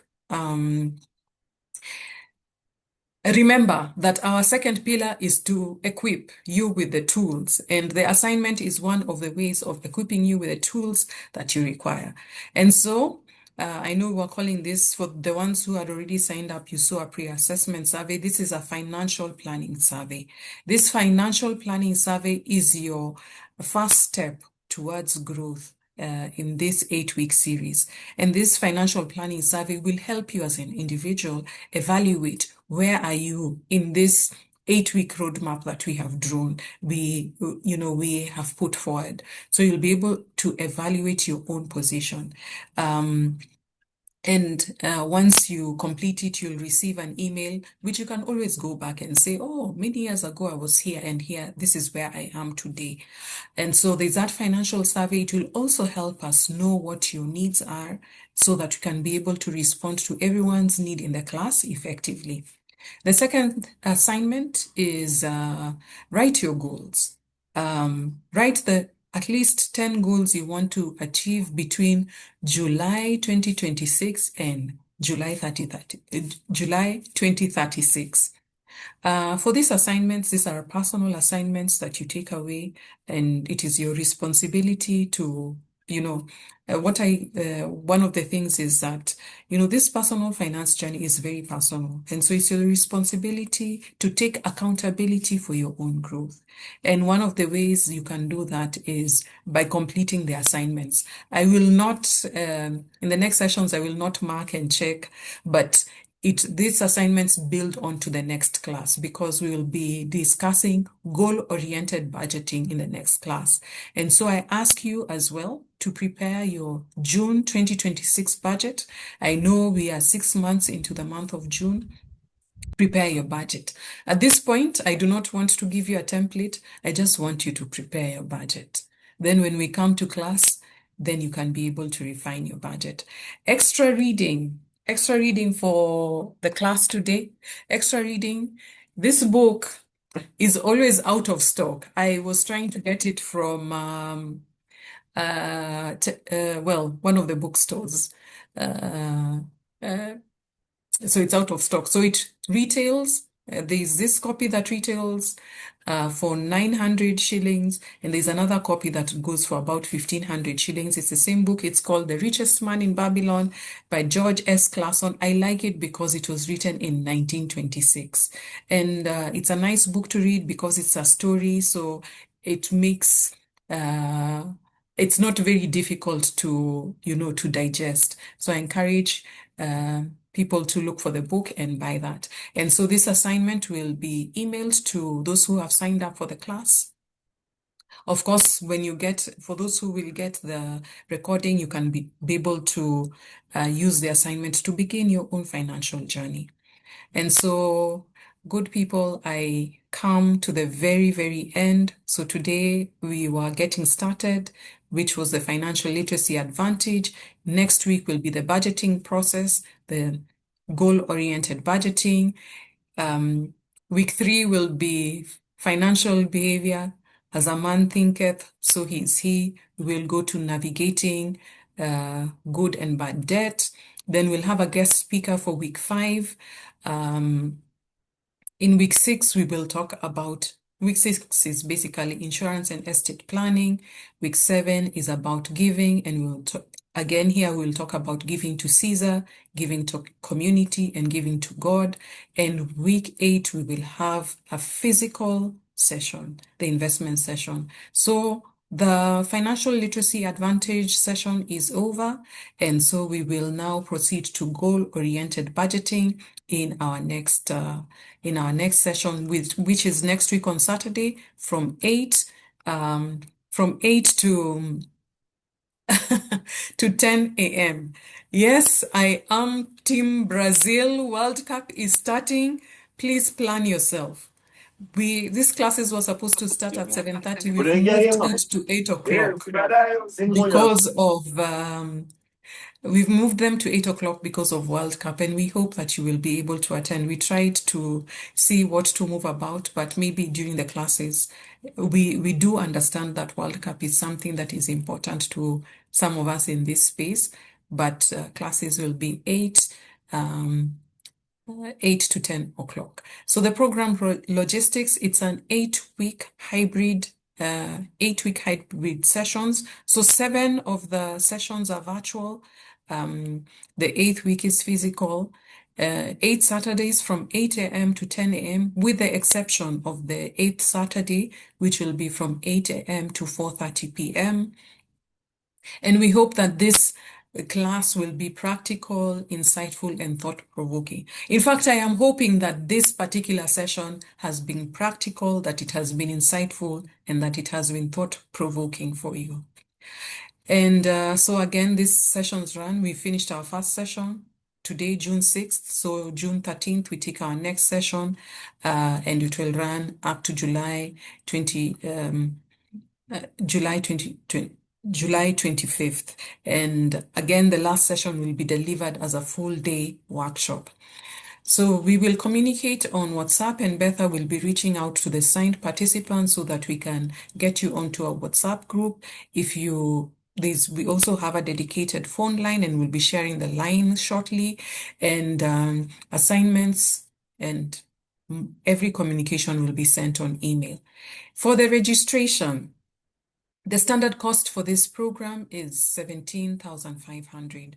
And so for anyone who would like to participate in this program, then we ask that you pay the 17,500. Or alternatively, if you want an installment plan, then you can make 2 payments of 10,000 each. The first payment will be due June 9th. That's next week on Tuesday, I think. And then the next one will be July 2nd. And hopefully this is something that we hope is affordable for everybody. For the registration is via the Google form that I am sure 𝗵𝗲 is now sharing on the chat. So if you want to register, please have a look at the Google form that 𝗵𝗲 is sharing on the chat. Then the financial planning unit survey will be shared upon payment confirmation, and we hope to do this within 72 hours of receiving the payment. So we'll try and move this process as fast as possible so that everyone gets settled into the class quickly. And so, yes, the cost covers 7 virtual sessions and a full day workshop, including meals. And we do plan to take you to a nice place so that you have a good experience for this session. So I don't know whether there are any questions at this point in the chat, Nick. I can take those questions. For the moment, no. I guess everybody's just appreciating how informative the session has been. Really appreciative and probably looking forward to what's coming ahead. I think pretty much you have nailed every requirement for what is key. I think I would just need to emphasize a bit of what 𝗵𝗲 is sharing in the chat. There are links to register, which probably you wouldn't want to miss on that. And also the communication lines, just in case after this session, maybe somebody was not able to get the link, how to get in touch with a view of either registering for the session or probably even just reaching out for additional question and answers, kind of a process to get some areas of what you've been able to share to get more clarity around that. Otherwise, I think you probably have done a good job. And again, majority of the participants have been able to share the sentiments on that as well. So far, no question for now. All right, asante sana, Nick. I have seen my lawyer in the chat, an amazing, amazing young lady. I look forward to having her just speak to us about the legalities of real estate. I promised a giveaway. And there are so many people in the chat. We do not know how to evaluate this. But if you believe that you're the youngest in this space, please come on to the mic quickly and say I am the youngest. And I think the youngest, I know 𝗵𝗲 would be one of the youngest people in this space, but Tracy, I think Tracy, is there anyone younger than Tracy? Because Tracy said she's in school. Tracy, are you able to come onto the mic? Yes. Oh, Tracy, karibu sana. I saw that in the chat you said that you're still in school. Maybe you can tell us a little bit about you can tell us a little bit about yourself, not very personal information, and what you've learned from this session. Okay. My name is 𝗬𝗵𝗲 𝗙𝗶𝗵𝗹. I'm in my 3rd year of doing my undergraduate. I'm doing a Bachelor of Science in Nursing. Besides from that, I also run a very small business. It's upcoming, but I've learned the importance of prioritizing money for the business. And I've also learned the importance of saving early and planning for future investments while I'm still young. Asante sana, Tracy. Thank you so much for attending this session. It's nice to see young people interested in money. I tell you, you will, in 22 years' time, you'll be so far off than many of us are. And I'm glad that you found this session insightful. Tracy, you get the richest man in Babylon. And so please just, 𝗏𝗲 will get in touch with you, or you will see 𝗏𝗲's number at the end of this call. And so please connect and she will be able to send you the book. You will love the book. I tell you, I have read it a couple of times. And so, yeah, congratulations on getting that prize. Our second giveaway is, our second giveaway, let me just see what is in the chat. Carol is talking about the oldest. I think we will bring on a mic for her to just let us know how old she is. So let us have the oldest in the room. Who is the oldest in the room? I have the oldest in the room. If you believe you're the oldest in the room, please come forward on the mic. We will give it to the first person who comes on the mic. I think age is a number, and you said I was containing. Hello. Hello, So there's everybody. Carol. Hi, everybody. Hi, Carol. Yeah. Hi, how are you, Yes. everybody? I think and I believe I'm the oldest. All I've been right. listening to this session and I'm thinking the way you're saying 22 years back, me, I should be thinking 30 years back. I'm really way out of line. But as the saying goes, we learn each day. I believe I have another maybe 30 years to go, so I should start now, serious investment. And this session has really made me think strategically. You know how we go about the ways of life. You bring up children, you're schooling, you're going to work. You never really think about investment until something really hard hits you. And I think I'm at that point where I really have to think what will happen in the next 10 years. Where do I need? Where will my children support me? Who is going to be supporting me? I really have to think about that now, and strategically I'm thinking about it, and I'm hoping for serious financial growth. Thank you so much. All right, Carol. So Carol, you get this giveaway. So Carol gets Psychology of Money by Morgan Housel, Timeless Lessons on Wealth, Greed, and Happiness. Carol, thank you so much for attending this session. I know that there are people older than you because I have my mothers and fathers in the room. So I know there's Okay. my many mothers and many fathers in the room. But Carol, we are so happy to give you this gift, and we hope that it will be special to you. Thank you also for sharing your thoughts on this session. We really appreciate the feedback. And so please allow me to choose the person who will get this next giveaway. He has been very active and he has been speaking through the session. So David Ndolo, you get this, The Art of Spending Money, again by Morgan Housel. Simple choices for a richer life. And let me just share contacts for Pennyworth and 𝗏𝗲 in specific. So we are Pennyworth Consulting Limited. If you're receiving communication from us, you will receive it from 2 emails. We are still trying to figure out our corporate email, but you will receive from Pennyworth Sessions, and we also have pennyworth.consulting. At consulting@gmail.com. You can also contact us through our website, www.pennyworthconsult.com. So this one is pennyworthconsult.com. There's a contact form that you can reach us. So maybe you might want to take this session at a later time. you're not able to take it immediately, you want to take it at a later time, we can register you on the list and we can get in touch with you at a later time.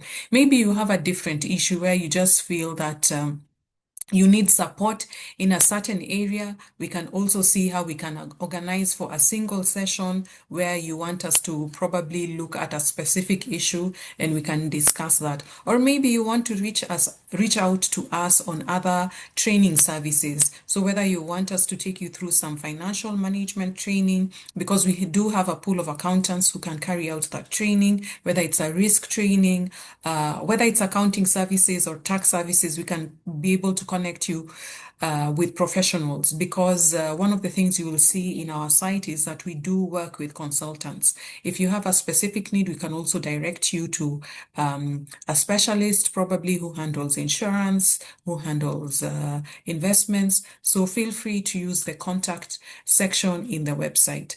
Now, here is 𝗵𝗲's number, and I will be reading it out shortly. Of course, we do have a PO box, and as I mentioned, we are registered in Kenya. So 𝗵𝗲's number is 0707 185 540, 707 185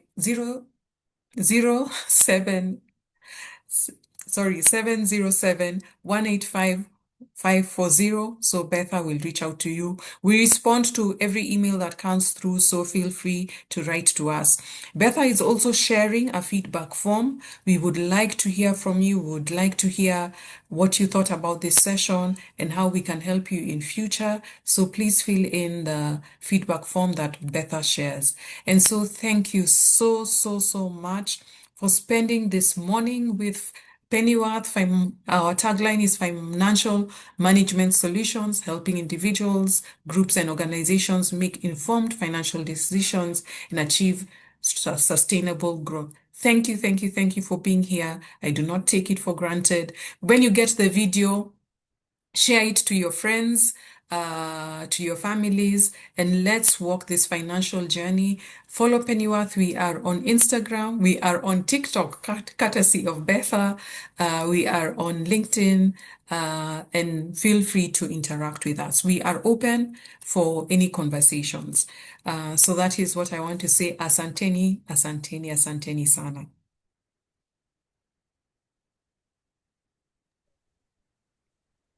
Thank you, Tesha. Good job, well done. And I think we can all give her her flowers. I'm sure we've all had our weekend kick off on a high. And indeed, we do not take your presence on a Saturday morning here for granted, for keeping it locked for more than 2 hours, and indeed being able to actively engage and participate. So Tesha, flowers to you. Thank you for being very clear in your communication. Sharing that, yes, your team is Arsenal, it's okay. We who belong to other teams will not want to spoil the party for you, but the lesson was taken home. So thank you again so much for really putting down such clear thoughts for us to consume and to help us improve on our financial standings at personal levels, at family levels. We do appreciate your call to run with this. So again, to you also, thank you very much. All right, asanteni sana. So we call this meeting to a close, and I will ask the team just to remain for a few minutes as we exit. So asanteni, good people, asanteni sana.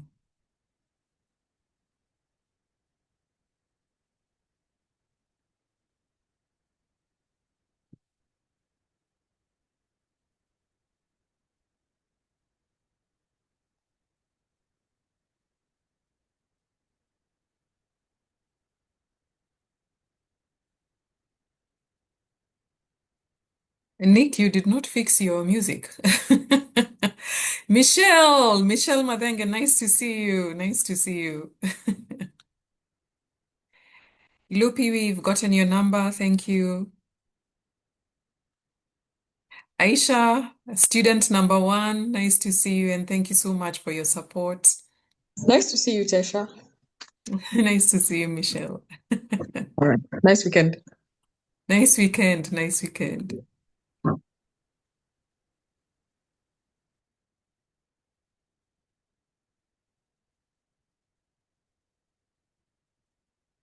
Zeazi, original and official member of Thrive, thank you for being here. Thank you so much.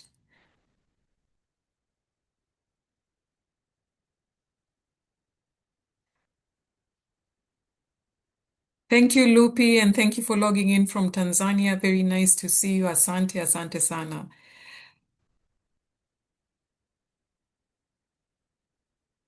Diana, sending some love to you. I hope you're in North London. Nice to see you in the chat. So I think what we will do, we'll end the session and just ask the team to log in back again for just a brief chat. Thank you.